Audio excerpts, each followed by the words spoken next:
Assalamualaikum warahmatullahi taala wabarakatuh. Salam bahagia, salam pertemuan untuk teman-teman yang berkesempatan bersama dengan saya. Apa khabar Saudara Wasih, Saudara Muhammad Hamzah Abdil, juga Madam K, Saudara Azlina Adnan, itu juga Saudara Jalaini, Saudara Chef Haji Saleh. Apa khabar tuan? Saudara Zamari LC, Saudara Muhammad Hashim Muhammad Din, salam dari Kemayan katanya. Saudara Abdul Hamid, Saudara Joka Karim, Saudara Zamuddin Mat dan Mazlan Qalib, Saudara Abu Nem, Saudara Syah Ibrahim, Saudara Jebat Pembela dari Kulim Kedah, Puan Muhammad Paridun Tukiman, Saudara Limut, Saudara Yahya Armin, itu juga Saudara Yasin Jasri, Saudara Muhammad Zal, Salam Madani, Saudara Izzuddin dari Pulau Pinang, Saudara Fazil Yub, Saudara Cik Mat Mohaini dari Taiping, Saudara Mat Mohaini dari Taiping Perak, Muhammad Syahar Sulong, Saudara Muhammad Kapli, Salam Madani, Saudara Yusuf Awang dari Tanah Merah, Saudara Puan Rusmini dari Pontian, Johor, Saudara Abu Nems, apa khabar Raja Kamal, Raja Bazian, moga sihat ku, Saudara Jalal Ali, Saudara Ibjah, Puan Marabiah Abdullah, salam pencerahan dari Pandan Jaya katanya. Begitu je dengan Saudara K, Puan Hajah Comel-Comel, Saudara Syahar, Saudara Muhammad Mazal, salam madani untuk semua katanya. Saudara Yasin, Nilawati Ainul, Jeffrey Din dari Teluk Intan, Saudara Abdul Aziz dari Miri Sarawak, Saudara Abdul Hamid dari Kuantan, Wan M. Bakri, Saudara Jamal Azmi Jamal, terima kasih. Saudara Umi Kalsum, Puan Rusini Kuringot dari Sarawak, Air Mata MKT dari Tanah Merah, Puan Aminah Jaafar, Nur Azman, Azrul Jalil. Itu juga Saudara Muhammad Zaki, Puan Hamidah, Rashid, Saudara Nasir, Saudara Richard Bakri. Ya, Saudara Azrul, Saudara Salih Lembang, Puan Aminah Kak Minah dari Kuala Nerus. InsyaAllah saya akan hadir dalam minggu depan kesanya. Saudara Ahmad Ramli, salam dari Semenyih. Saudara Nordin Din, Raja Kamal, Raja Bazian, Saudara Muhammad Azhar, Saudara Muhammad Nazri Syafi'i. Itu juga Puan Syamila, Basri Ayub, Saudara Su, Basri Ayub, Khalif. Saudara Muhammad Nazri Syafi'i, Waalaikumsalam. Muhammad Azhar Abdullah, Saudara Abu Seman Hashim dari Batu Pahat, Saudara Roipa dari Dungun, Saudara Sayulan. Itu juga Hairi Yangci, Ruby Din bersama dengan pasangannya, Saudara Wan M. Bakri, salam perjuangan.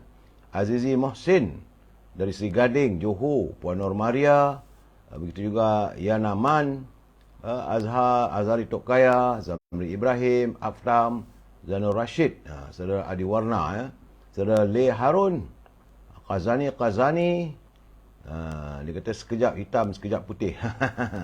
Yana Man, Saudara Siti Rafi'ah dari Teluk Intan, Saudara Bulan Terang, Rahim Aim dari Dungun, Saudara Jamal Azmi, Salam Madani, Saudara Abdul Mamat, terima kasih. Saudara A.R. Rahman, Saudara Acai Bentayan dari Pahang, Saudara Anton, Saudara Pak Chu, apa khabar Pak Chu, salam sayang katanya. Saudara Raja Kamal, Raja Bazian, salam untuk sehat untuk sekeluarga. Jaka Linglung dari Pulau Pinang, begitu juga Wan Hizam, Saudara Ahmad Map, Saudara Yaumon, Saudara Sofian Aziz, apa kabayan? Adi Warna, Saudara Sambo Hawi dari Teluk Intan. Ini kata baru betul siapa dia. Abdul Aziz Abdul Rahman dari Tanjung Karang. Saudara Abdul Rahman Kiin dari Keluang Johor, Puan Halimah Hashim, salam cinta damai. Saudara Lim, apa khabar Lim? Saudara Nazri Tainka, Saudara Airil Awi, Saudara Adam Haris dari Macang, Kelantan, Adam Harris ya. Saudara, saya minta maaf suara mungkin tak berkuat. Puan Syarifah Hafifah dari Pasir Gudang, Saudara ZN Basmi, Saudara Saudara Wan NZ, Marmu, Saudara Lawrence, Rosli Mishah, Shirek Syarani dari Muazzam Shah. Juga Errol Awi, Shodik Kamran. Bila nak balik Perak ni, sabar dulu lah saudara. Situ juga Adam Haris dan teman-teman yang tak sempat saya santuni, Cik Rosli, Syahirah Sam, Syam Haji Nawawi. Yang tak sempat saya santuni, saya mohon maaf saudara. Sebab masa mengejar kita. Miss Salabiah, selamat dari Keluang. Saya minta maaf kalau suara saya juga hari ini tak begitu bersemaya sebab letih sikit saudara. Maklumlah sendirian daripada Kemaman, Terengganu. Semalam saya di Kemaman dan hari ini balik saudara. Saudara Muhammad Khazi, dia kata tak kuat tak apalah, janji jelas perbezaan. Terima kasih saudara. Baik saudara, hari ini semua orang tahu hari Isnin. Semua orang mula bekerja ya. Puan Zizah Jani, terima kasih menghantar saya sekuntum bunga ros. Terima kasih Puan Zizah Jani. Saudara Azlam, saudara Mukhtar Ma'ruf. Hari ini tanggal 19 Jun, hari Isnin, semua mula bekerja dan merupakan hari yang ke-1187. Kita masih membilang hari 1187. Virus tersebut masih lagi melanda negara kita. Walaupun hari ini belum ada laporan daripada Kementerian Kesihatan. Mungkin Menteri Datin Zaleha sibuk sikit agaknya. Jadi kita terus masuk dalam segmen e-commerce. Letih-letih pun kena buat juga secara berniaga. Maklum sajalah sebab semalam saya tak sempat menyantuni dalam segmen e-commerce. Bagi teman-teman yang mempunyai produk, sila hubungi Al-Azhar di talian 0113341241. Al-Azhar berniaga setangi Al-Bakur dan juga minyak wangi dari tanah Arab. Saya ni letih sebenarnya saudara, tapi janji kita jalan juga saudara. Bagi teman-teman yang tak dapat menghubungi Al-Azhar, boleh hubung Siti Farehah di talian 0177114300. Siti Farehah dengan dendeng manis Siti Farehah dan simpulan kasih Cik Siti. Pada itu jangan lupa pula saudara. Ini nak raya haji ni dekat-dekat dah. Iaitu hubungilah saudara Nizam di talian 019-435-1203 untuk memesan popiah sira Lady Maria. Harga ramah saudara, rasanya sedap, rangup, pedas dan manis. Untuk teman-teman yang nak berniaga, Puan Ros Chun bersedia untuk menjadi teman rakan perniagaan sebab dia sedang mencari ejen-ejennya. Anda boleh menghubungi Puan Ros Chun di talian 012-257-5917. Ros Chun berniaga makanan sihat yang berasaskan oat carrier, saudara. Jangan lupa, saudara, makanan ini sedap, sesuai untuk dimakan waktu pagi. Itulah seketika untuk segmen e-commerce. Kita masuk segmen naluri kehidupan, saudara. Kerana Abdullah bin Sarjis radhiyallahu anhu berkata, dia pernah melihat bagaimana Umar bin Al-Khattab radhiyallahu anhu mencium Hajar Aswad. Sekarang ni semua ada di Mekah. Teman-teman yang ada di Mekah, jangan lupa boleh dengar ini kenyataan ini. Waktu Umar bin Al-Khattab mencium Hajar Aswad, dia berkata, demi Allah, sesungguhnya aku pasti akan menciummu. Meskipun aku tahu kamu hanyalah sebiji batu yang tidak memberi mudarat dan tidak pula dapat memberi manfaat. Sekiranya aku tidak melihat Rasulullah SAW menciummu, nescaya aku tidak akan menciummu. Ini hadis riwayat Al-Bukhari, saudara. Statusnya hadis sahih. Jadi artinya, saudara, Allah menciptakan seluruh makhluk dan Allah Maha berkuasa atas segala sesuatu. Setiap ciptaannya tidak dapat mendatangkan sesuatu kebaikan maupun keburukan kecuali dengan izin dan kehendaknya. Dan setiap Muslim hendaklah mentaati segala perintah Allah SWT selari dengan petunjuk sunnah Nabi Muhammad SAW. Dan perlulah dipahami bahawa perintah Allah ada yang dihukumkan sebagai wajib, sunat, makruh, haram dan haruslah berdasarkan kaedah-kaedah hukum yang telah disepakati oleh para ulama. Contohnya, perbuatan mencium Hajar Aswad. Kerana para sahabat baginda Nabi Muhammad SAW mengikuti amalan tersebut sebagai ittiba, iaitu ikut sunnah tanpa banyak persoalan kerana mereka melihat amalan tersebut dilakukan oleh baginda Nabi Muhammad SAW. Kerana dalam mazhab Syafi'i, hukum mencium Hajar Aswad adalah sunat. Jadi teman-teman yang berada di Mekah, yang saat ini menanti musim haji, eloklah, sebab ini sunat hukumnya mencium Hajar Aswad. Namun perlu diingat, ketika kita melakukan perbuatan mencium Hajar Aswad itu, ia tidak seharusnya menzalimi orang lain dengan menarik atau menyakiti orang lain. Dibimbangi perkara sunat itu akhirnya menjadi haram. Jadi moga menjadi peringatan buat mereka yang saat ini sedang menjadi tetamu Duyufur Rahman di Makkah. Tetamu Allah di Mekah. Jangan pula nak bertolak-tolak. Memang saudara, waktu saya mengerjakan haji, saat itu ramai orang mahu mencium hajar aswad, saling bertolak-tolakkan saudara. Jadi jangan kita menyakiti orang lain saat kita mau mencium hajar aswad. Benar, itu sunnah, hukumnya adalah sunat saudara. Kerana Allah SWT saja yang mengetahui hikmah dan kepentingan di sebalik sesuatu pensyariatan itu. Jadi justru sebagai seorang hambanya yang Muslim, maka wajiblah setiap perintahnya dilaksanakan, maka setiap larangan hendaklah dijauhi mengikut kemampuan tanpa perlu dipersoalkan kenapa ianya disyariatkan. Tak payah nak tanya-tanya saya.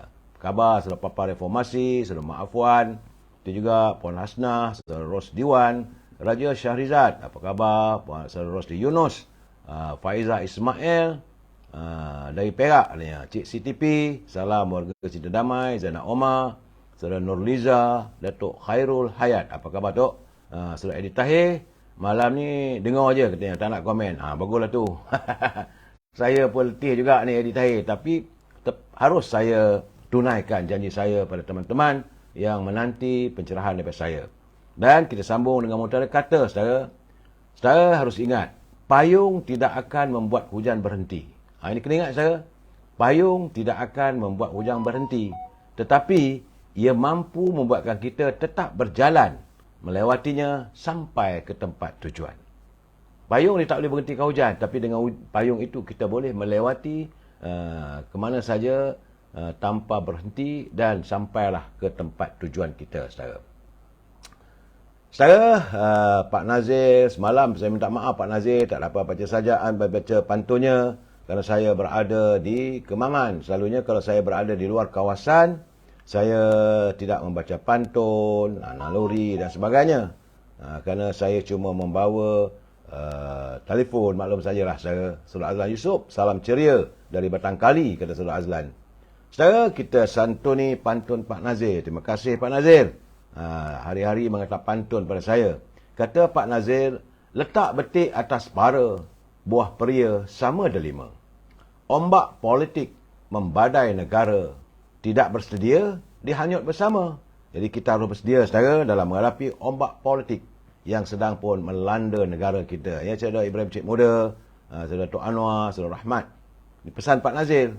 Kalau kita tak bersedia, maka kita akan hanyut di bawah bersama. Tambahnya lagi, ikan siakap dimasak kari, lemak keladi, sayur petola. Jangan bersikap terlalu memberi, seteru menjadi besar kepala. Itu keadaannya. Orang kata, buat baik berpada-pada, buat jahat jangan sekali. Dan begitu juga, jangan kita terlalu memberi. Kita bimbang, kata Pak Nazir, seteru menjadi besar kepala. Hayatilah kenyataan Pak Nazir. Terima kasih Pak Nazir atas kiriman pantun saudara. Dan saya harus memberi peringatan kepada pimpinan negara, jangan berbelanja wang negara tanpa had kerana kita bimbang negara boleh muflis. Dan kepada teman-teman yang menyantuni semula ataupun yang menyunting live saya ini dimasukkan dalam sebarang channel, semua itu tanggungjawab anda. Saya tak marah tapi saya tidak menegah, saudara. Namun kena ingat, semua yang anda lakukan adalah tanggungjawab anda kerana saya tak mampu untuk memantaunya. Ingat, saudara, ini adalah pencerahan politik, matlamatnya sekadar memberi informasi supaya warga kita sentiasa dalam informasi yang sepengetahuan saya, saudara. Andainya saya beri komen dan sebagainya, kita mesti berpegang pada prinsip, kita mesti bersetuju untuk tidak bersetuju. We must agree to disagree kerana kita adalah warga cinta damai yang menyantuni semua masalah, semua isu secara harmonis. Jadi jangan gunakan bahasa sembarangan, gunakanlah bahasa yang baik-baik kalau mau menyantuni pandangan saya, saudara. Baik, saudara, berita pertama saya terima dari negeri Perak, orang Perak yuk, khususnya di kawasan Krian, bahawa Jabatan Pengairan dan Saliran Perak melaksanakan catuan air. Ini berikutan penyusutan paras air di empangan Bukit Merah. Artinya, empangan Bukit Merah sudah susut airnya, saudara. Menurut pengarahnya, Saudara Ahmad Syahril Mat Nazri, catuan tersebut masih dijalankan memandangkan paras air di empangan tersebut kini berada pada aras kritikal pengairan tahap 1 iaitu 6.965 meter saja, saudara. Setakat ini masih catuan pengairan Namun bekalan domestik untuk penduduk daerah Krian berjalan seperti biasa, cuma diharapkan anda jimatkan air, saudara. Kerana semalam GPS daerah Krian menyatakan melalui laman sosialnya memaklumkan paras air empangan Bukit Merah berada pada aras kritikal 6.706 meter serta mengharapkan supaya terdapat taburan hujan di kawasan tadahan bagi meningkatkan semula paras air empangan. Kabarnya usaha juga sedang dilakukan untuk melakukan pembenihan hujan, saudara. Dan kerana suasana hari ini panas betul, saudara. Saya pun balik daripada Kemaman dalam keadaan lesu, saudara. Balik rumah. Saya minta maaf petang tadi tak dapat buat pencerahan. Salah memori saya kerana keletihan dan juga lewat maklumlah sendirian, saudara. Berhenti-berhenti. Dan cuaca panas ini bukan kita alami saja. Kerana di India katanya terdapat sekitar 100 orang telah pun menemui maut akibat cuaca panas yang melampau di beberapa kawasan. Kawasan itu di Uttar Pradesh terdapat 54 kematian kesan daripada haba yang panas. Di Bihar 44 orang meninggal dalam tempoh 24 jam. Demikian menurut laporan laman sesawang India Today. Sebanyak 23 pesakit meninggal 2 hari lepas, 20 orang pada kemarin dan 11 semalam di hospital daerah Balia, Uttar Pradesh. Sementara 400 orang lagi katanya dirawat di hospital disebabkan masalah kesihatan yang berkaitan cuaca panas. Suhu mencecah sekitar 40 ke atas darjah Celsius di kebanyakan kawasan di Uttar Pradesh. Dan beberapa daerah mencatatkan melebihi 44 darjah Celsius panas. Jadi suhu panas melampau di beberapa tempat termasuk Delhi, Rajasthan dan Haryana yang mencapai suhu sekitar 40 Celsius. Itu keadaan di India yang panas, akhirnya sekitar 100 orang meninggal, saudara.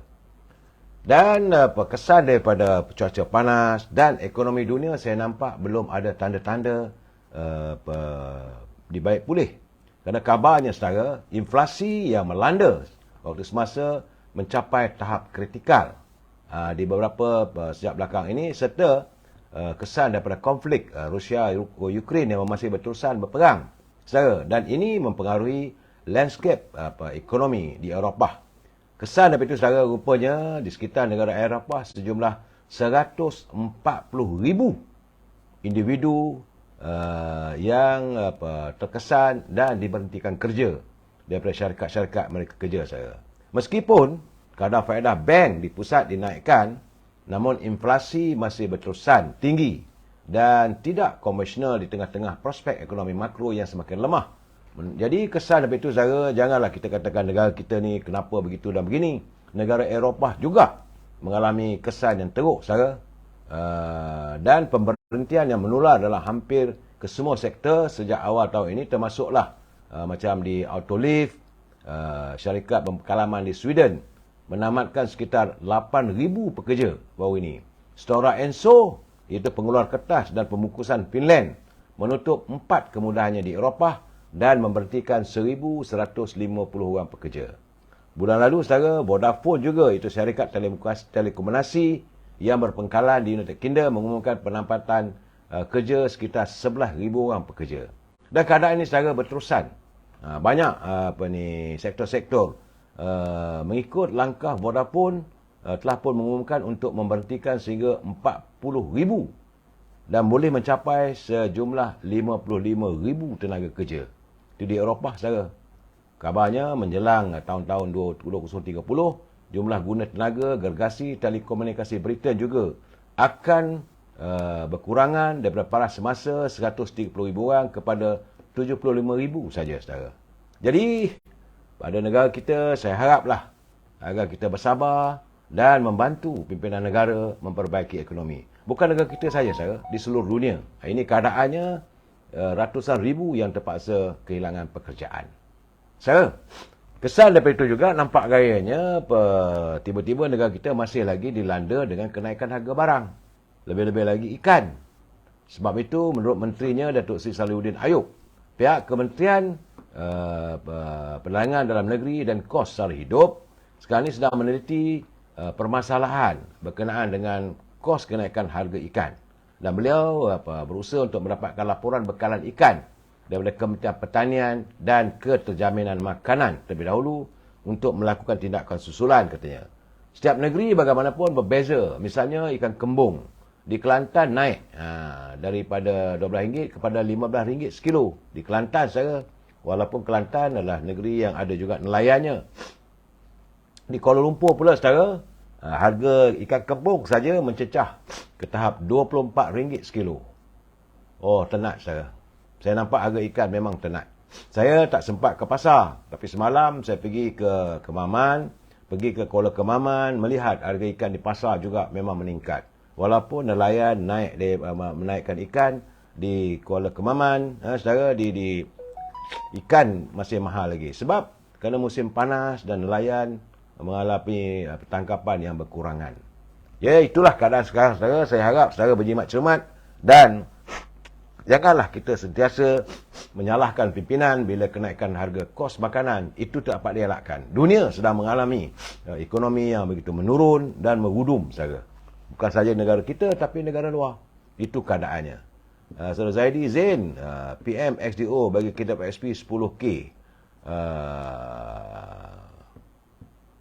Dia kata dia minta pula 10K lagi untuk kitab XP. Tak tahulah saya. Aduh, tak tahu bagaimanalah keadaan rakyat. Bagaimanapun, saudara, kita masuk segmen yang hari ini memeranjatkan ramai para teman-teman yang bersimpati pada para simpatizer ataupun pengikut Tega Datuk Seri Najib.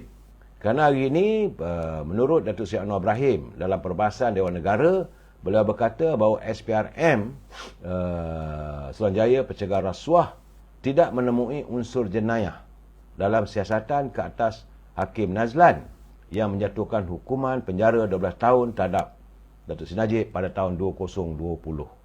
Jadi kalau itu kesannya, maka tidak nampak bahawa Hakim Nazlan akan dibawa ke muka pengadilan.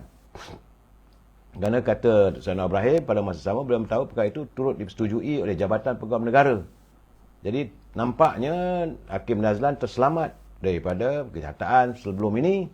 Mengikut kata Menteri Undang-Undang dan Datuk Seri Azlan Osman, begitu juga SPRM telah pun menamatkan ataupun menyelesaikan siasatan dan telah dihantar pada pejabat peguam negara. Tapi akhirnya mereka mengatakan bahawa tiada dapatan adanya berlaku jenayah terhadap Pak Hakim Nazlan. Bagaimana, saudara? Yang selalu dipertikaikan oleh rakyat bukan soal jenayah, saudara, tetapi bukan soal korupsi. Tapi beliau adalah merupakan orang yang bertanggungjawab juga menubuhkan syarikat asasi. Tak sepatutnya beliau menjadi hakim. Itu persoalannya. Sebab itu, sebab dalam siasatan dulu ada mengatakan Hakim Nazlan ini ada dikatakan mempunyai wang sampai 1 juta dalam akaunnya. Ini yang menimbulkan keraguan rakyat, tapi tidak dapat dibuktikan dari mana sumbernya. Jadi sebab itu, menurut saudara Syam, jalan yang terbaik untuk bawa Hakim Nazlan ke muka pengadilan tak boleh, maka beliau harus dibawa atau ditubuhkan satu tribunal untuk mengkaji tingkah laku, cara penghakiman dan sebagainya. Saya melihat itu sajalah yang boleh dapat lakukan. Yang lain tampaknya semakin pudar. Dan the only way atau cara satu saja, saudara, kalau teman-teman mahu Datuk Seri Najib dibebaskan adalah dengan pengampunan diraja. Itu saja. Pengampunan diraja ini terpulanglah pada Duli Yang Mulia, Tuan Agong ataupun Raja-Raja Melayu. Itu kuasa mutlak yang tak boleh dipertikaikan. Bagaimanapun, Ahli Majlis Tinggi UMNO, Saudara Syam, dia kata kerajaan perlu melihat kembali bagaimana fakta itu yang boleh dilihat menyebabkan ketidakadilan ke atas Datuk Seri Najib dalam penghakiman Hakim Nazlan. Kerana beliau sebelum ini tidak pernah mendedahkan bahawa beliau pernah menyandang jawatan sebagai penasihat am dan setiausaha kumpulan Maybank tahun 2006 lalu. Jadi sepatutnya dia tak boleh jadi hakim, tapi dia menerima jawatan itu. Sebab itu penghakimannya dalam mengadili kes Datuk Seri Najib dalam SRC, yang terbaiknya adalah diwujudkan tribunal. Itu saja. Tribunal saja yang boleh membuat dapatan dan boleh membuat sama ada Hakim Nazlan ini pembicaraan itu ada kepentingan ataupun tidak, terpulanglah, saudara. Secara info for you katanya Beatrix dah naik mendadak. Tak ada subsidi. Baru dapat katanya. Aduhai. Saya tak tahulah secara apa ini Eng Hoi, dia kata Najib sudah keluarkan tak salah. Tak tahulah saya saudara.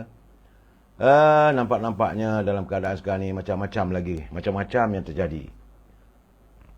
Jadi soal isu Datuk Seri Najib, kita menantilah seharusnya diwujudkan tribunal. Itulah yang terbaik. Ataupun pengampunan diraja. Kalau nak buat mengikut susulan mahkamah, rasanya dah 3 mahkamah memutuskan. Satu jalan yang cukup sukar. Secara asas servis dia kata betul ke dark tall and boy budak tu nak masuk keadilan? Sebenarnya tak ada. Apa yang ditularkan hari ini memang tular. Kononnya kenyataan ataupun surat daripada Setiausaha Agung Parti Keadilan mengundang dia menyertai dengan jawatan Timbalan Presiden. Saya senyum saja saya. Satu benda yang tak logik. Kalau seseorang untuk jawatan pegang setinggi Timbalan Presiden saudara, mesti ada pertandingan. Bukan boleh kalau sekadar mengundang menyertai Parti Keadilan dan tawarkan jawatan itu ini yang tidak penting, boleh juga diterima. Tapi akhirnya hari ini ternyata bahawa apa yang ditularkan itu adalah satu surat yang palsu. Jadi saya mengharapkan agar kita bertenang menerimanya. Jangan saya khawatir. Warga UMNO tentu rasa kecewa kalau benar itu berlaku. Kerana tak mungkin lah, bagi saya tak mungkin Parti Keadilan akan menerima kemasukan orang yang memusuhi UMNO dan dalam waktu yang sama jawatan tinggi pula. Perlu dihormati garis persahabatan. Itu yang saya lihat. Jadi saya rasa tak betul. Surat itu tak betul dan kabarnya dia hari ini dah berjumpa dengan Presiden atau pengurusi Parti Perlumbang Bersatu Perikatan Nasional. Ada gambar senyum, biarlah kalau nak menyertai sana. Saya rasa Syed Anwar Ibrahim pun tidak ada keperluan untuk menerima dia sampai ditawarkan jawatan tertinggi. Ini ekoran daripada gambar yang tular kemarin. Bagaimana Syed Anwar Ibrahim mengundang beliau untuk membincangkan soal ekonomi negara. Apa yang dilakukan oleh Syed Anwar Ibrahim adalah untuk mendapatkan pandangan daripada pelbagai pihak saudara. Itu saja. Pok Lan dia kata kalau nak keadilan untuk Datuk Najib, biarlah Sri Rosmah menjadi hakim. Saya tak mau campur soal itu saudara. Kita jangan mempertikaikan soal keadilan dan sebagainya. Saudara, kita harus menghormat dan menjunjung rukun negara, kedaulatan, perlembagaan dan undang-undang. Cuma sebagaimana saya katakan tadi, saya bersetuju dengan pandangan Saudara Syam Jalil, perlu ada tribunal untuk mengkaji tingkah laku Hakim Nazlan. Itu saja yang boleh kita lakukan, saudara. Tidak ada saudara Mahathir Syam UMNO keluar dari kerajaan perpaduan, tak mungkin, saudara. Janganlah membuat provok. Mereka sekarang ini melakukan provokasi supaya UMNO berbalah dengan keadilan. Ini saat-saat nak menghadapi pilihan raya negeri ni. Di dalam negeri, macam-macam cerita kita akan dengar. Jadi saya harap teman-teman tenang. Saya dengar macam-macam cerita. Semalam pun sewaktu saya di Kemaman, macam-macam cerita yang saya dapat. Tapi saya beritahu pada teman-teman, saya sabarlah, tenanglah. Jangan terima bulat-bulat. Saudara, hari ini juga Mahkamah Tinggi, Mahkamah Rayuan Kuala Lumpur. Panel 3 hakim yang diketuai oleh Hakim Besar Sabah dan Sarawak, Tan Sri Abdul Rahman Sibli, memutuskan bahawa pihak mahkamah persekutuan membenarkan rayuan Barisan Nasional mencabar kemenangan calon PAS, iaitu Datuk Muhammad Azizi Abu Naim, bagi kerusi Parlimen Gua Musang. Artinya saudara, petition yang dilakukan oleh Yang Mulia Tengku Razili Hamzah itu sekarang ni akan dibicarakan. Majlis Mahkamah Rayuan membenarkan agar diteruskan perbicaraan berhubung tentang saman yang dilakukan oleh Yang Mulia Tengku Razili Hamzah. Itu petitionnya terhadap Suruhanjaya Pilihan Raya dan calon yang menang di Gua Musang. Sebab secara Mahkamah bersidang bersama Hakim-Hakim Datuk Seri Hasanah Muhammad Hashim dan Datuk Nordin Hassan sebulat suara memerintahkan petisyen itu dikembalikan ke Mahkamah Tinggi Kota Baru agar meritnya didengar dan diputuskan melalui pembicaraan penuh. Dan mahkamah menetapkan prosiding tersebut secara dalam talian pada 26 Jun ini, minggu depan, saudara. Panel yang sama menolak rayuan Naib Ketua UMNO bahagian Putrajaya, itu Datuk Ahmad Faizal Abdul Karim, untuk mencabar kemenangan Datuk Muhammad Radhi Jidin bagi kursi Parlimen Putrajaya. Mahkamah memutuskan demikian selepas puas hati tiada merit dalam rayuan tersebut dan menetapkan kos RM30,000. Tengku Razali berjaya, tetapi Datuk Ahmad Faizal di kursi Putrajaya ditolak oleh mahkamah, saudara. Itu yang saya dapat. Dan yang terbaru, pimpinan amanah di Kelantan merasakan bahawa mereka mencadangkan agar Ketua UMNO Gua Musang, Yang Mulia Tengku Razali Hamzah, dicadangkan sebagai pengarah pilihan raya negeri untuk digabungkan bersama Pakatan Harapan dan Barisan Nasional bagi menghadapi pilihan raya negeri di negeri Kelantan. Jadi selaku bekas pengurusi Parti Amanah Negara Kelantan, Datuk Wan Abdul Rahim Wan Abdullah, katanya Tengku Razali adalah ikon politik yang boleh mencetuskan satu gelombang baru kepada Pakatan Harapan dan Barisan Nasional di negeri Kelantan. Kerana beliau adalah individu tepat untuk mengetui gerak kerja Pakatan Harapan dan Barisan Nasional menghadapi pilihan raya negeri nanti. Tambah pula dengan pengalaman politiknya yang ada pada dirinya. Ketokohan Tengku Razali mampu meninggalkan impak positif kepada gabungan parti di bawah kerajaan perpaduan dalam mencapai keputusan lebih positif pada pilihan raya negeri ini. Jadi kata beliau, hanya Tengku Razali yang boleh menjadi ikon politik selepas pemergian Allahyarham Tan Sri Nik Abdul Aziz Nikmat. Jadi Datuk Wan Abdul Rahim yang juga ahli kuasa pimpinan Parti Amanah Negara, katanya dengan adanya sokongan dan bantuan daripada Pakatan Harapan, pihaknya lebih yakin bahawa memberi peluang kepada Barisan Nasional untuk mempertahankan 8 kerusi yang dimenangi pada pilihan raya umum dan berkemungkinan besar membolehkan kursi digandakan kepada 16 kursi. Jika ini berlaku, saudara, ini merupakan kejutan di Kelantan. Ini politik, saudara, di Kelantan. Sementara itu, Dun Selangor hari ini telah pun disahkan bahawa Duli Yang Maha Mulia Sultan Selangor, Sultan Syarafuddin Idris Shah berkenan Dewan Undangan Negeri Selangor dibubarkan pada 23 Jun ini bagi memberi laluan kepada pilihan raya negeri. Demikian diumumkan oleh Setiausaha Sulit Sultan Selangor Datuk Muhammad Munir Bani pada istiadat pembubaran Dun Selangor di Balai Dewan Diraja Istana Shah Alam hari ini. Jadi baginda turut berkenan menandatangani proklamasi pembubaran Dun Selangor. Memang pun terdahulu Datuk Menteri Besar Datuk Seri Amiruddin Syahri telah pun menghadap baginda Sultan bagi memohon perkenan pembubaran negeri itu. Artinya sekarang, saudara, Selangor dibubarkan pada 23 Jun, Kelantan 22 Jun, Pulau Pinang 28 Jun, Negeri Sembilan 30 Jun, Kedah 28 Jun. Cuma Terengganu belum ada kepastian yang tetap, saudara.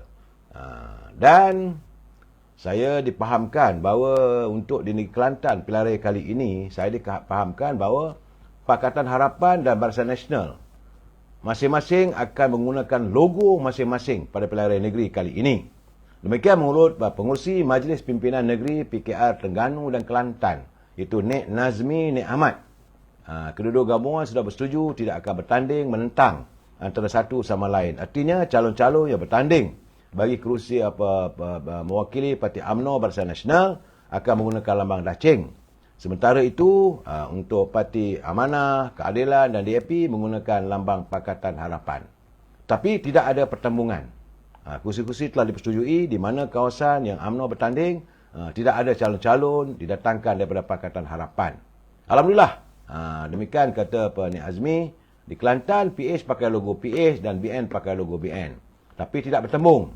Secara keseluruhan, perbincangan Pakatan Harapan dan BN berkaitan proses pemilihan kursi Dewan Undangan Negeri yang bakal ditandingi berlangsung dalam mood yang baik. Demikian kata Nik Nazmi, saudara. Itu di Kelantan. Dan juga Terengganu semalam, saya pergi ke Maman, memang ada ruang. Cuma sekali lagi saya katakan bahawa di Terengganu ni banyak meletakkan harapannya supaya pimpinan memilih calon-calon yang kalau boleh muka baru. Acai Bentayan, rakyat perlu bangkit bersama BN. Saudara Ramidin Ramli share. Dan saya melihat bahawa antara permintaan warga khususnya di Kemaman, sebab saya semalam berada untuk meninjau. Banyak orang bertanya kenapa saya pergi ke Kemaman. Kerana Kemaman adalah indikator. Kalau di Kemaman itu UMNO Barisan Nasional menang, maka Terengganu, the whole Terengganu insya-Allah boleh menang. Tapi kalau sesuatu berlaku di Kemaman, maka ia akan mengakibatkan kawasan-kawasan lain di Terengganu juga terkesan. Sebab ini mengikut pola-pola sejarah yang lalu. Pada zaman waktu Kemaman dipimpin oleh almarhum mantan Menteri Besar Tan Sri Wan Mokhtar. Menang di Kemaman, menang semua. Kalah di Kemaman zaman beliau, maka kalahlah. Bila waktu Datuk Sri Mat Said memimpin Kemaman, menang, semua tempat lain juga menang. Bila kalah, kalah. Itu keadaannya. Sebab itu saya melihat apa sebenarnya yang berlaku di Kemaman. Jadi rata-rata warga, peringkat akar umbi, begitu juga di seluruh negeri di Terengganu, saudara, mereka mengharapkan agar pimpinan meletakkan calon yang benar-benar berwibawa serta kalau boleh muka baru. Itu permintaannya. Dan kata mereka seboleh mungkin pemimpin kali ini harus dengar apa kehendak akar umbi. Bukan pemimpin menghantar macam dulu-dulu UMNO luar selalunya ada elemen payung terjun. Kali ini tak mahu.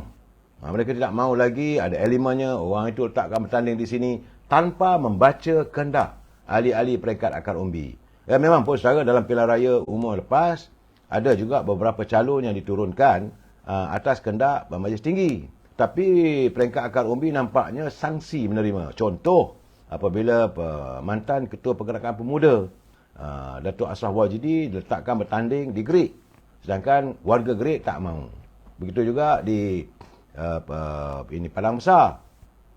Apabila Ketua Puteri Datuk Zahidah Zahrid Khan diletakkan, dihantar bertanding di sana, sedangkan warga akar umbi nak ke orang lain. Itu gambaran yang saya dapat, saudara.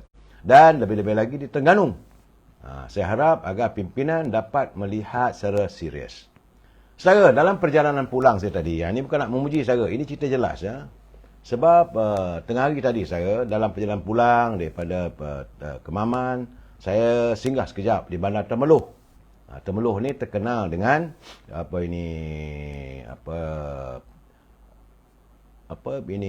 ikan patin tempoyak.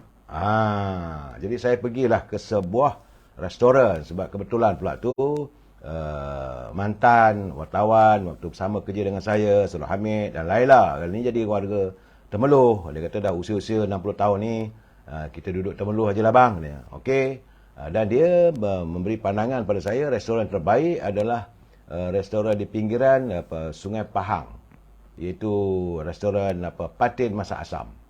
Memang saudara restoran itu terbaik, saudara, saya lihat ramai orang dan tanpa saya duga, rupa-rupanya di sebalik begitu ramai orang yang hadir, saya nampak kelibat yang amat berhormat Datuk Menteri Besar Pahang hadir makan tengah hari bersama dengan teman-teman pejabat beliau.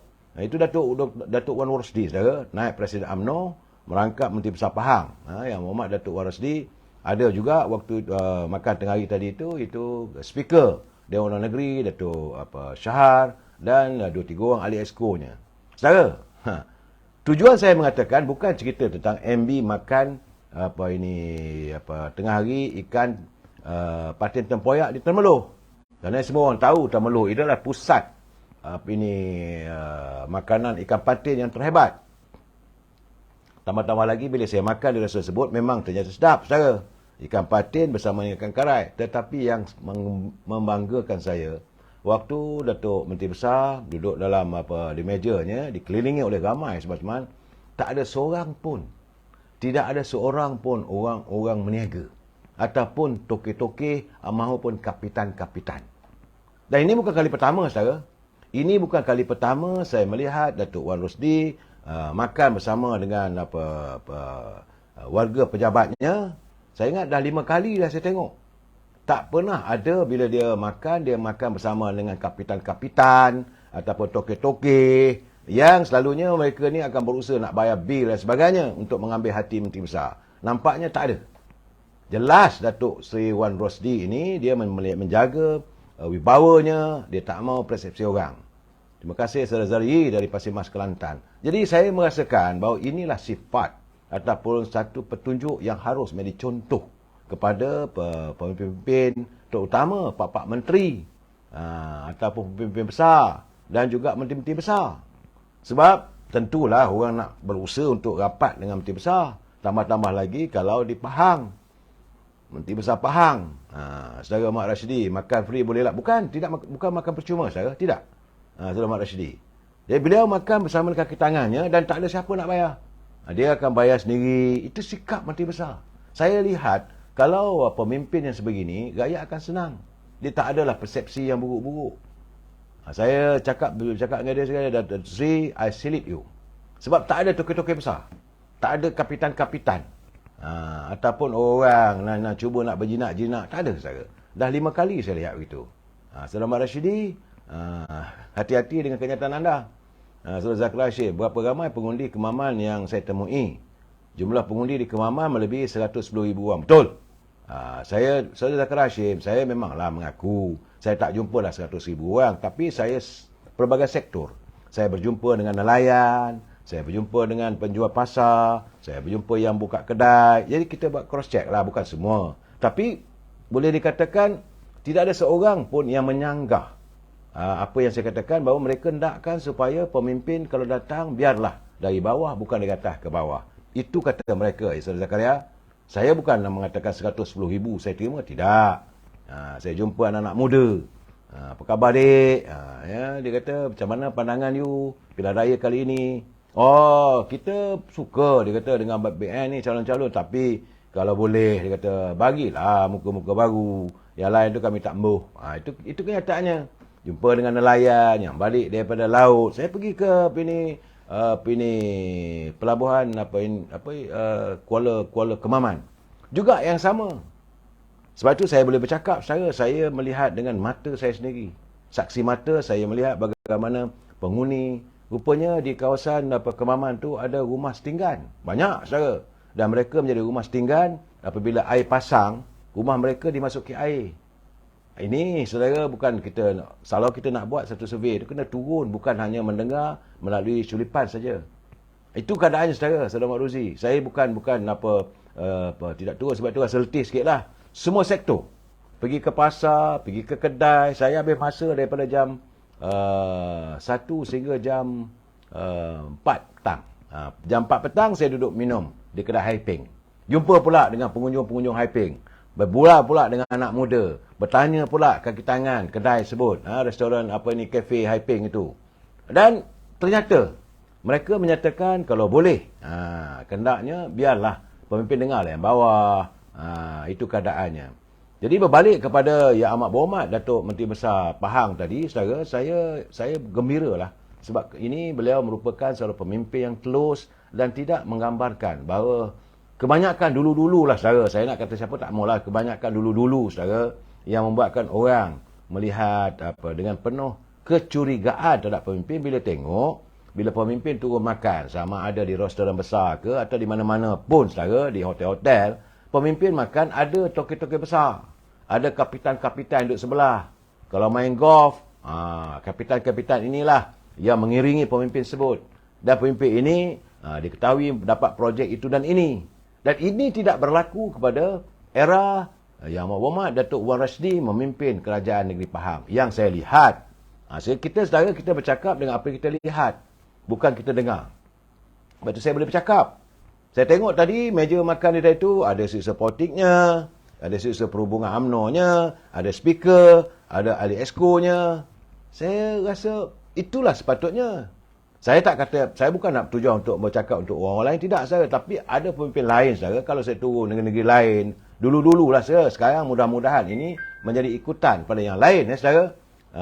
Jadi di negeri lain ni kadang-kadang bila menteri besar turun, pasti ada 1-2 orang taiko-taiko ataupun kapitan-kapitan. Itu keadaannya. Sama saya saksi hidup, saudara. Saudara Acai Bentayan dia kata Tok Wan memang terbaik. Memang saya lihat begitulah. Saya dulu bukanlah rapat sangat dengan beliau. Sebab waktu beliau dilantik sebagai Menteri Besar, saya tengok. Memanglah waktu Datuk Anwar Yaakob, beliau antara pemimpin yang berani, yang hebat. Tapi beza dengan Datuk Wan ni, dia senyum saja, lembut orangnya. Dan ternyata beliau tidak mengizinkan dirinya dikelilingi oleh kapitan-kapitan ataupun orang-orang niaga. Inilah seharusnya dibuatkan. Jadi saya rasa kalau ini keadaannya, jadi rakyat akan percaya, dan ini mengangkat bahawa UMNO sudah melakukan islah dalam kepimpinan. Sebab saya kata, syabas Betty. Syabas Yang Amat Berhormat Menteri Besar Pahang. Dan saya harap pemimpin-pemimpin, menteri-menteri lain pun begitu. Saudara Mohd Syarif, Mak Temah tadi tak ada. Tak nampak pula Mak Temah, siapa pula tadi saudara? Saudara ini Mak Temah dia minta saya komen kes Hakim Nazlan di Dewan Rakyat. Itu kenyataan Yang Amat Berhormat Perdana Menteri. Saya dah cakap tadi bahawa Yang Amat Perdana Menteri mengatakan bahawa SPRM tidak dapatannya tidak ada kes jenayah.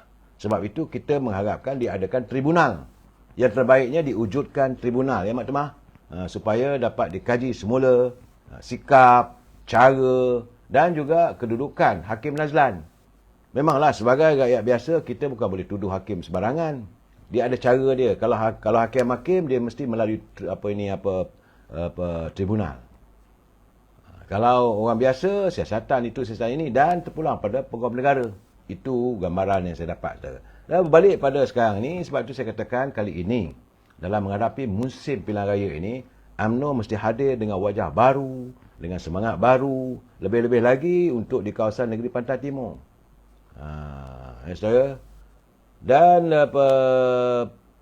saya merasakan bahawa dalam kedudukan sekarang ini, banyak orang mengatakan UMNO, kerajaan wakil-wakil daripada Amanah, Pakatan Harapan, Keadilan di Pantai Timur sudah mula mendapat sambutan yang baik. Saudara Zaki, bukan tak makan dengan tycoon pun dianggap islah. Tidak, saya kata Saudara Zaki. Saya mengatakan gambaran saya dulu-dulu, islah ini adalah satu reform, cara macam mana pemimpin bila dia hadir. Dan kalau dia makan apa semua tu dulu-dulu saudara, jangan lupa. Sebab tu orang marah, orang mengatakan pemimpin itu korup dan sebagainya. Jadi saya nampak, bukanlah saya kata itu merupakan islah, saudara. Saudara Azwan jangan marah pada PM, dia kata PM penipu. Kenapa tu? Kerana awal-awal SPRM dah cakap ada kes. Pun terpulanglah. Kita tak tahu apa yang berlaku dengan SPRM, dengan peguam negara dan sebagainya. Sebab itu saya katakan bahawa apa keputusan yang diumumkan oleh Yang Berhormat Perdana Menteri di Parlimen melalui Dewan Negara hari ini, saya pasti akan menimbulkan kejutan. Sebab itu menurut Syam Jalil yang terbaik buatkan tribunal supaya rakyat dapat menerima keadaannya. Kalau tidak nanti memang saya dah bagi tahu dulu lagi. Sebab itu kalau saudara dengar saya pencerahan, jarang saya nak memberi komen tentang keputusan keadilan itu, saudara. Saudara Azwan saya tak yakin begitu, saudara kan. Muhammad Azmi Ali, terima kasih. Anwar Bilik rasanya MCA kot, bukan DAP. Yang mana tu, saudara? Kita diharap MB Pahang tidak tunduk kepada DAP mengenai pencerobohan tanah Musang King di Raub. Saya rasa begitu. Saya sempat bertanya dengan beliau tadi. Macam mana Yang Amat Duk Seri kedudukan tanah-tanah di Pahang? Dia kata kita pertahankan hak kita. Dia tak boleh cakap lebih, saudara. Ramai exco dia ada, speaker ada, saudara. Kita awak sampaikanlah salam pada pelai-pelai awak semua malam ni nanti, kata insya-Allah Duk Seri. So saya nak cerita juga Duk Seri nampaknya tak ada taiko-taiko dah kali kelima ni saya nampak dan sedar Duk Seri. Hari ni saya turun datang selepas 5 kali. Biasalah tu, dia kata. Macam mana kedudukan di Pahang? InsyaAllah, dia kata. Ini tanah-tanah yang ibu, kita akan pertahankan hak kita. Mudah, jelas. Itu kenyataan Yang Berhormat Menteri Besar Pahang. Saya harap beliau kekal dengan dia punya usahanya. Dan sekarang ni memang pun saudara di Pahang dia sama macam dengan di Perak. Di mana kerusi Dewan Undangan Negeri wakil daripada UMNO tidak seramai kursi-kursi daripada DAP. Kalau DAP buat perangai tergolek dok. Ini kenyataan di Pahang, saudara. Begitu juga di Perak. Di Perak 19 saja. UMNO ada 9 ada 10. Begitulah, saudara. Kalau mereka tarik sokongan, terduduk. Sulaiman Syarim bercakap memang mudah, betul saudara. Secara baru betul juga kerana kesilapan Anwar tidak memberi keadilan pada Najib, pasti kerajaan perpaduan dihukum. Saya tak nampak begitu, saudara. Saya tak nampak begitu. Rakyat perlu diperjelaskan. Ini terpulanglah kepada ahli-ahli UMNO, ketua perangai UMNO memperjelaskan. Saudara Nazri Bazin, salam dari Gombak. Saya merasakan bahawa kadang-kadang informasi ini kena jelas. Sistem perundang kita macam mana. Saya tak mau bercanggah dengan mahkamah kerana kita boleh dianggap sebagai contempt of court, saudara. Secara Syahrimat, kenyataan Perdana Menteri ke-10 membuatkan ahli UMNO marah padanya. Saya tak tahulah marah tak marah. Saya tidak kata marah, tapi mereka kecewa. Sebab mereka mengharapkan, kita cuma menuntut, berkali-kali kita katakan bahawa yang kita minta, keadilan dalam perbicaraan terhadap Datuk Najib mesti diterjemahkan. Dan kita mahu agar Datuk Hakim Nazlan ini dibicarakan. Tapi memanglah hakim, sebagaimana kata Ketua Hakim Negara Tengku Maimun, dia kata kena ikut dia punya protokol. Protokolnya tubuhkan tribunal lah. Kalau tidak, nanti kita mungkin mengalami krisis perlembagaan. Itu yang perlu saya nak jelaskan pada anda. Bukan boleh seret hakim PKP ke mahkamah. Jadi ini akan menjadikan sistem perundangan kita ni dalam keadaan yang bercelaru. Tubuhkan tribunal. Sebagaimana saranan Saudara Syam Jali betul. Bila kita tubuhkan tribunal, barulah ini ketua hakim dia kena patuh. Kalau tak, itu susah juga. Lepoklah ni kata, apalah UMNO ni, Najib. Saya melihat sebenarnya bukan begitu. Sebab rakyat merasakan Datuk Seri Najib ada jasanya pada rakyat. Saya tidak menafikan, saudara. Tapi bila dah jatuh hukuman begitu, dan kita tahu kenapa dan sebagainya. Bak kata hukuman Adam, kes Datuk Najib adalah kes pendakwaan terpilih. Saya tak nak campur soal itu, saudara. Kita harus melihat, mendengar fakta kes. Bila berlaku begini, cuma bila perbicaraan SRC, terbukti Hakim Nazlan adalah antara orang yang terlibat sama dalam menubuhkan syarikat SRC. Jadi tak seharusnya dia menjadi hakim kepada perbicaraan kes SRC. Jadi tiba-tiba dia memegang atau menjadi hakim, maka sebab itu beliau boleh dihadapkan ke tribunal. Tak boleh nak disaman. Kemudian ada pula orang mendakwa culipan, kononnya Hakim Nazlan mempunyai wang RM1 juta dalam akaun dia. Itu dapatan yang kita tak tahu benar tak benar terpulang pada pihak berkuasa. Jangan kita ambil keputusan, betul, tak boleh begitu. Jadi bila tribunal yang akan bicarakan. Begitu juga yang Acai bin Tayyan. Kita bersetuju. Cuma persoalan sekarang ni, kenapa Zeti Aziz tidak dibawa ke muka pengadilan? Sebab ada kes, ada penceritaan bagaimana Zeti Aziz, suami Zeti Aziz ataupun keluarganya memiliki sejumlah wang, puluhan juta, dan wang itu tersimpan di bank di Singapura. Ini menimbulkan persoalan pada rakyat. Jadi kes ini berbolok-bolok.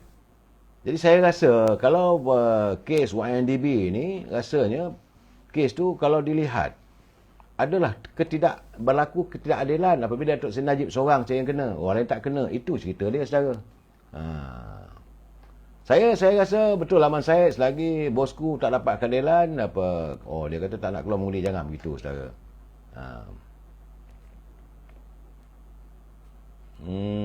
Panah Arjuna. Saya rasa pandangan anda tu boleh diambil kira juga. Dia kata UMNO tak boleh move on sebab tu rakyat menyampah. Bukan kita tak boleh move on. Saya nak bagi pesan pada teman-teman, khususnya warga UMNO. Semalam pun bila saya bertemu dengan beberapa orang ahli-ahli UMNO di Kemaman, saya katakan kita kena sedar diri bahawa UMNO ini kita cuma ada modal kita. Orang kata modal tak besar. Modal kita kecil. Jangan nak berniaga besar. Betul kita berada dalam kerajaan, tapi kita bukan dominan. Kita cuma ada 26 kursi saja. Daripada 26 kursi itu pun ada keraguan pula di kalangan puak-puak yang 10 orang tu. Sejauh mana mereka benar-benar satu hati dengan kepimpinan. Jadi dalam keadaan begini, saya cakap terus terang, kalau sampai ke tahapnya Datuk Seri Anwar Ibrahim, dia kata dia bosan lah nampak dengan orang UMNO ni yang tak sedar-sedar. Dia kata tak apalah, tak ada UMNO pun, dia dah dapat 148 kursi, tolak apa ini, katalah UMNO Barisan Nasional 30. Dia ada masih ada 118. Tapi saudara jangan lupa bahawa mereka yang berada dengan Perikatan Nasional, ada juga kalangan ahli parlimen mereka tunggu. Kalau satu berlaku pada UMNO, mereka bagai agak melompat menyertai Kerajaan Pakatan Harapan. Sebab mereka juga rasanya teringin nak megang jawatan sebagai menteri. Sebab mereka juga dalam keadaan sekarang ini, mungkin kalangan ahli-ahli mereka sudah rasa menyesal. Kenapa Tan Sri Muhyiddin tidak mahu bersetuju untuk membentuk kerajaan perpaduan antara Pakatan Harapan dan Perikatan Nasional? Kalaulah mereka bentuk, tentulah mereka lihat penting. Dan kalau itu berlaku, UMNO cuma tunggu dengan 26 kursi lah saudara. Okeylah campur dengan Barisan 30 kursi lah. Jadilah pembangkang. Berwibawa sangatlah saudara. Dan akhirnya macam-macam lah Makin Hamun dan sebagainya. Daripada 30 orang tu saudara, kalau 10 pula tu lari lentang pukang, tinggallah 20. Sedar dirilah saudara. Sebab itu saya katakan, jangan kita wujudkan tekanan. UMNO tidak harus bersikap sebegitu. UMNO ini parti perpaduan, parti kasih sayang, bukan mewujudkan kebencian. Sebab itu saya terus terang saya katakan, tidak seharusnya kita mau dilihat sebagai abang besar. Mereka yang berada dalam Perikatan Nasional pun sekarang ni tengah bercempera saya. Sebab ada pihak-pihak merasakan mereka abang besar. Jadi biarlah mereka, jadi kita jangan mengikut contoh mereka. Setara, saya terus terang saya katakan, warga UMNO kena sedar. Dalam keadaan hari ini, kerajaan ini dipacu oleh Datuk Seri Anwar Ibrahim dengan sokongan, kita terdapat 19 parti bersama, saudara. UMNO cuma ada 26 kursi. MCA ada 2 kursi. MIC 1 kursi. PBRS 1 kursi. Warisan berapa kursinya? Parti daripada Sarawak, daripada Sabah ada berapa kursinya? Daripada Sarawak ada berapa kursi? Kena kesedar dirilah. Dalam kumpulan mereka pun banyak juga. Parti Keadilan ada lebih 40 kursi. Parti Amanah ada 11 kursi. Parti DAP ada 42 kursi. Jadi macam mana kita nak tunjuk bahawa kita abang besar? Saya haraplah terus terang, saudara. Saudara Zengki lawak kau, dia sudah sumpah di depan tuanku untuk janji 5 tahun. Apa tu saudara? Saudara Zengki, seandainya BN tewas dalam PIN, adakah Presiden akan bertanggungjawab dan meletakkan jawatan? Saya tak nampak apa masalahnya. Apa masalahnya pertandingan Dewan Negeri? Ini masalahnya, saudara. Kadang-kadang kita ni bila ini keadaan berlaku, kena letak jawatan. Setelah itu saya katakan, kalau letak jawatan, nak ganti dengan siapa? Kerana pilihan raya negeri kali ini bukanlah referendum, saudara. Kita masuk, inilah sambungan daripada pilihan raya umum yang ke-15. Kita dah menerima hakikat, kita kalah. Cuma yang ada peluang ruang sekarang ni untuk peringkat kerajaan Dewan Undangan Negeri. Dan atas hasil kebersamaan kita, ada ruang bahawa UMNO boleh bernyawa sedikit. Contohnya di Selangor, begitu juga di Negeri Sembilan dan di Pulau Pinang. Tambahan pula ni, ada ruang untuk UMNO memperkasakan kehadirannya yang saya yakin, saudara, dengan Ikatan Pakatan Harapan ini, UMNO boleh merubah landscape politik di Kedah, di Terengganu dan di Kelantan. Cuma yang diharapkan oleh ahli peringkat akar umbi adalah calon-calon yang diturunkan oleh UMNO, biarlah wajah-wajah baru, biarlah wajah-wajah yang disenangi oleh rakyat dan kalau boleh dengar apa kehendak rakyat bawahan. Jangan tunggu bila kalah dia, orang ni kena berhenti. Saya dah tak boleh begitu. Kalau itulah natijahnya bagaimana MCA, maka Presiden MCA kena letak jawatan lah. Begitu juga MIC, maka Presiden MIC kena letak jawatan lah. Sekarang ini tak boleh diambil itu. Saudara Mahathir Hashim yang bawa kes YNDB dan Datuk Anwar Ibrahim, memang kami tak lupa peristiwa ini. Itu benar, saudara. Sebab itu saya katakan, kadang-kadang kita buat keputusan memenangkan pihak yang menginaya kita. Kerana marah keadaan begitu, tak nak. Bagi UMNO Barisan Nasional kalah, bagi Pakatan Harapan kalah. Kerana marah pada begitu. Maka kalau menang Perikatan Nasional, jangan lupa, saudara. Pimpinan dalam Pakatan Nasional itu orang yang bertanggungjawab waktu kerajaan Pakatan Harapan dipimpin oleh Tuan Mahathir. Apakah mereka akan bersimpati dengan Datuk Najib? Jawabnya, nahi. Apakah mereka mau berbaik dengan UMNO? Jawabnya, tidak sama sekali. Permusuhan dalam Perikatan Nasional terhadap UMNO, saudara, menebal dia punya benci. Sebab itu saya katakan bahawa dia minggu lepas dia dah beritahu.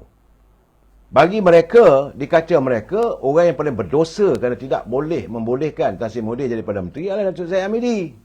Kerana beliau tidak menyokong Tan Sri Muhyiddin. Sebaliknya, beliau menyokong Datuk Seri Anwar Ibrahim mengikut elemen demokrasi. Kerana Pakatan Harapan dapat 82 kursi.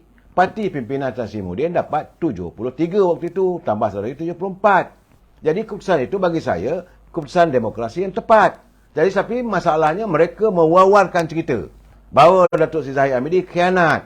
Bahawa Seri Zahid Hamidi menolak bahawa mereka sudah cukup numbers. Benda tak betul, diada-adakan. Jadi itu cerita dia saya.